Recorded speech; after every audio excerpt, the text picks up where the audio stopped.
Well, if you're in the Nanaimo area, you could be seeing more transit buses on the road soon. BC Transit is proposing to add close to 9,000 hours to the transit service in the Harbour City.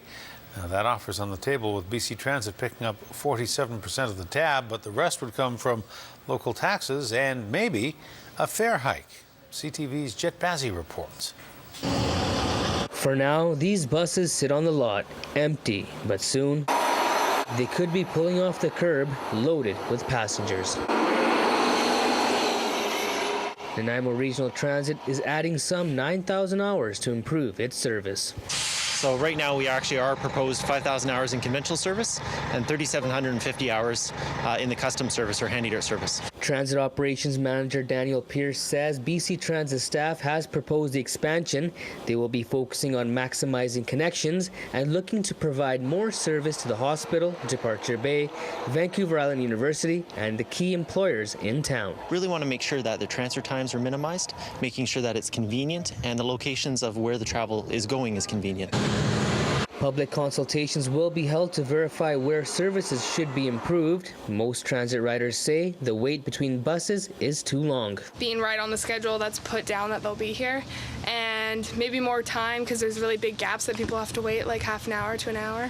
BC Transit will be on the hook for 47% of the cost for the proposed hours. The rest of the balance will be picked up by the regional district. And what we'll be doing is working to get together a financial analysis, see what it costs the local taxpayer. And with a recent fare increase, are riders ready for another hike? Not too much of an increase. We should look at increasing transfer rates as well. Maybe you can use a transfer twice or something like that. It is understandable, but at the same time, it's not the best thing.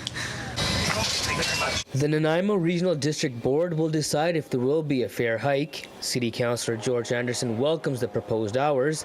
He says transit is the best way to get single passenger cars off the road.